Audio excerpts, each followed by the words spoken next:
Hello students, last class में हम macronutrients और माइक्रोन्यूट्रिएंट्स डिस्कस कर चुके थे और इसेंशियल एलिमेंट्स डिस्कस कर रहे थे। Essential elements, these elements can not replaced by another elements, यानी कि जो इसेंशियल एलिमेंट्स होते हैं वो अनदर एलिमेंट्स होते हैं उसके द्वारा प्रतिस्थापित नहीं होते। These elements must be directly involved in the nutrition of a plants। देखिए, essential elements can also be grouped into four broad categories on the basis of their diverse function। अनिवार्य तत्वों को, जो essential elements है यानी कि जो अनिवार्य तत्व है, उनको हम चार कैटेगरी में बांटेंगे उनके कार्यों के आधार पर। सबसे पहले कैटेगरी में देखिए, जो इसेंशियल एलिमेंट्स होते हैं वो बायोमोलिक्यूल्स के कंपोनेंट्स होते हैं एंड हैंड्स, और जो सेल होती है उसके स्ट्रक्चरल एलिमेंट्स होते हैं जैसे CHO एंड N।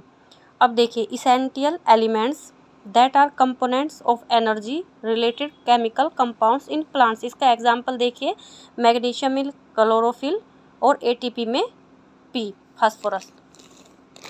तीसरी कैटेगरी देखिए, इसेंशियल एलिमेंट्स दैट एक्टिव और इनहिबिट एंजाइम्स, यानी कि जो इसेंशियल एलिमेंट्स हैं एंजाइम को एक्टिवेट करते हैं, इसको तीसरी कैटेगरी में हम रखते हैं। इसका एग्जांपल देखिए, मैग्नीशियम के 2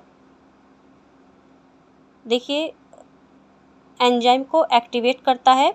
जो मैग्नीशियम होता है Mg+2+, एक रुबिस्को को एक PEP कार्बोक्सिलेज। देखिए, जो रुबिस्को होता है वो राइबोलोज बाइफॉस्फेट कार्बोक्सिलेज ऑक्सीजिनेस, और ये मोस्ट अबंडेंट प्रोटीन है इन वूल बायोस्फीयर। अब है PEP फास्फोफाइनोल पाइरुवेट कार्बोक्सिलेज, ये इन दोनों को ही सक्रिय करता है। अब देखिए, जिंक के 2 अल्कोहल डिहाइड्रोजिनेस को क्रियाशील करता है, MO नाइट्रोजनस और नाइट्रेट को क्रियाशील करता है। अब देखिए चौथी कैटेगरी में, some essential element can alter the osmotic potential of a cell. देखिए, जो कुछ इसेंशियल एलिमेंट्स होते हैं वो ऑस्मोटिक जो पोटेंशियल होते हैं उसको बदलते हैं, और K+ plays an important role in the opening and closing of stomata.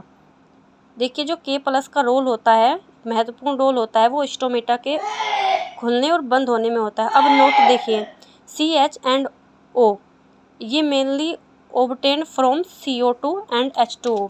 Obtain तो होते हैं CO2 और H2O से, जबकि जो अदर होते हैं वो एब्सॉर्ब होते हैं मिनरल न्यूट्रिशन के रूप में सोयल से। अब ये फॉर्म और फंक्शन है इसेंशियल न्यूट्रिएंट एलिमेंट्स के। सबसे पहले हम नाइट्रोजन की बात करते हैं। ये एब्सॉर्ब होता है मेनली एज NO3- और कुछ are also taken up as NO2- और NH4+। Nitrogen is required by all parts of a plant, particularly the meristematic tissue and the metabolically active cell. देखिए, नाइट्रोजन के जो मेजर कॉन्स्टिट्यूट है, संगठन है, उसमें प्रोटीन, न्यूक्लिक एसिड, विटामिन और hormones आ जाते हैं। अब हम फास्फोरस की बात करते हैं। देखिए, phosphorus is absorbed by plants in the form of phosphate ion, इसमें H2PO4 और HPO4 2- के रूप में। देखिए, जो फास्फोरस होता है उसके संगठक है ऑफ सेल मेम्ब्रेन, जो सर्टेन करते हैं प्रोटीन, ऑल न्यूक्लिक एसिड और न्यूक्लियोटाइड्स। देखिए, रिक्वायर्ड करते हैं फॉर ऑल फास्फोरिलेशन रिएक्शन को। अब है तीसरा, पोटेशियम। ये एब्सॉर्ब करता है पोटेशियम आयन को, और जो पोटेशियम आयन है वो हेल्प करता है मेंटेन करने में एनायन कैटायन बैलेंस को इन द सेल, और इन्वॉल्व होता है प्रोटीन सिंथेसिस में और स्टोमेटा के ओपनिंग और क्लोजिंग में, और एक्टिवेट करता है एंजाइम को और मेंटेन करता है टर्जिटी ऑफ सेल को।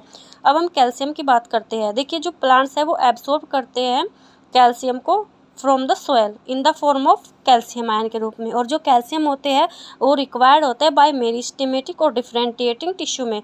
देखिए सेल डिवीजन के दौरान क्या होता है, इसका जो प्रयोग होता है वो सेल वॉल के सिंथेसिस में होता है, particularly as calcium pectate in the middle lamella.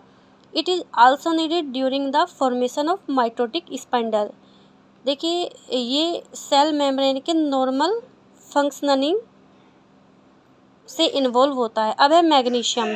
देखिए it is absorb by plant in the form of divalent magnesium ion. It activates the enzymes of respiration and photosynthesis and are involve in the synthesis of DNA और RNA. देखिए जो photosynthesis होता है उसमें Rubisco PEP carboxylase enzymes होते हैं, respiration में hexokinase और मैग्नीशियम में क्लोरोफिल। देखिए जो एमजी होता है वो मेंटेन करता है द राइबोसोम स्ट्रक्चर को। अब गंधक यानी कि सल्फर। देखिए जो प्लांट है वो कंटेन होता है सल्फर किसके फॉर्म में, सल्फेट SO4 के। Sulphur is present in cysteine, methionine, amino acid and is the main constituents. इसके जो संगठक है सेवरल कोएंजाइम्स यानी कि कुछ कोएंजाइम्स है, विटामिन है जैसे कि थायमीन, बायोटीन और फेरेडोक्सिन।